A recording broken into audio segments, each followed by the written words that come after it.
Here's a solution to one of the online homework problems that's made significantly easier by using the technology that we've been talking about in this unit.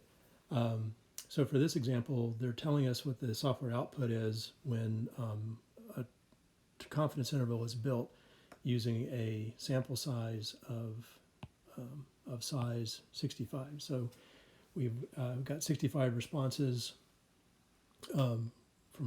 we've got responses from 65 random subjects, and asked them the number of times a week they read the newspaper, and that's what we're finding the mean as standard deviation of here. The confidence interval that was built is from 3.5 to 5.1 times per week that people read the newspaper, and that would be an estimate of a population parameter. So the first question here says, is it possible that the true average number of times per week people read the newspaper is 7, and 7 is way outside of this range. So we're saying we're 95% sure that the true mean number in the population is somewhere between 3.5 and 5.1. So 7 seems completely out of the question. So this will be the right answer. 7 is well outside, and so it's very unlikely that the true answer would be 7, given that confidence interval. Just real quick, the software that gave us this, we could do that using our software that we've been using. This is the program that this is the one that I keep referencing on the handouts for this section. So iStats, I can copy this down, maybe. Yeah, so this is iStats, shinyapps.io. This is linked inside of D2L. There's a list of web resources. It's the app called Inference Mean.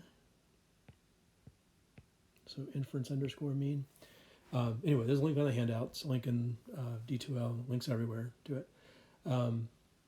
So you can see that we set this up. We told it the sample mean, standard deviation, and sample size. Those are the 3 things we were given. You do have to turn this on, showing that you're going to enter summary statistics. That's not the default that it comes up with. Then specify 95% confidence interval, and then it's going to tell you these numbers. And those are exactly the numbers that we just saw, that it said was the computer output. The reason that that's significant is that the second question, the second question, the B part, says, what if all of that were the same, but your sample size was 240? Notice that the 3 things that they're telling us, sample size, sample mean, sample standard deviation, is exactly what I had to put into my piece of software to get the confidence interval. So I could just go back to this. I'm going to have to throw something away here. I've got too many things on the screen. Hang on.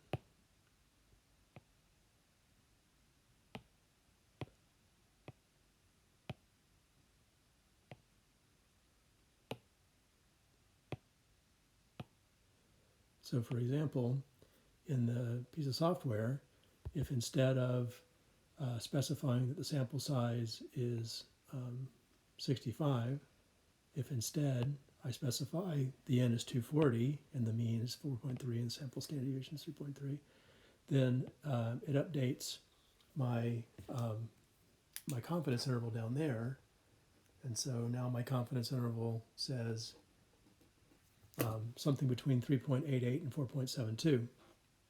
So I can come back to the question, and the 95% confidence interval is going to be 3.88 to 4.72 using the output from the software.